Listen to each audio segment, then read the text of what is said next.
হবে এইরকম একটি মহাপরিকল্পনা। সেই মহাপরিকল্পনায় সরকারি ব্যয় ধরা হয়েছে 8,500 কোটি টাকা। আপনারা শুনে থাকবেন, জেনে থাকবেন যে বাংলাদেশের এই বছরের 2020-21 অর্থ বছরের বাজেট কত? 6 লক্ষ কোটি টাকা।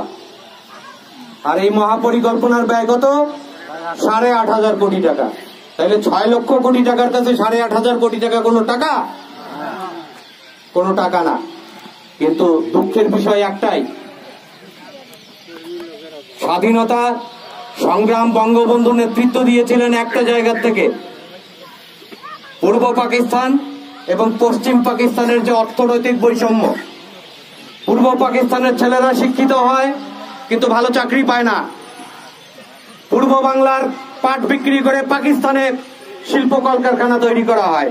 এই যে অর্থনৈতিক বৈষম্য, সেই বৈষম্য থেকে মুক্তির জন্য বঙ্গবন্ধু মুক্তিযুদ্ধের ডাক দিয়েছিলেন। বাংলার মানুষ মুক্তিযুদ্ধে জয়লাভ করেছিল। কিন্তু আমরা দেখছি স্বাধীনতা পরবর্তী সময়ে সেই অর্থনৈতিক বৈষম্য বাংলাদেশে বিরাজমান।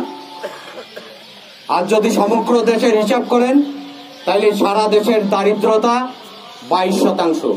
মানে সারা দেশে গড়ে 100 জন মানুষের মধ্যে 22 জন মানুষ গরিব।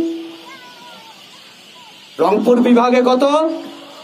46%। অর্থাৎ রংপুর বিভাগের মধ্যে 100 জনে 46 জন মানুষ গরিব। কুড়িগ্রামে কত? 100 জনে 71 জন মানুষ গরিব। কারণ কি? কারণ হচ্ছে নদী ভাঙ্গন।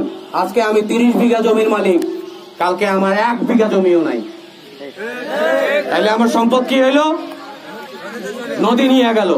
আবার আপনার এই অঞ্চলের মানুষই আছে বলে নদীকে নদীর মতো চলতে দাও, নদী ভাঙিয়ে নিয়ে যাক, কোনো সমস্যা নাই, তুমি তোমার বাড়ি সরে নাও। আপনারা কি চান? এই যে অর্থনৈতিক বৈষম্য, এটা কি চান?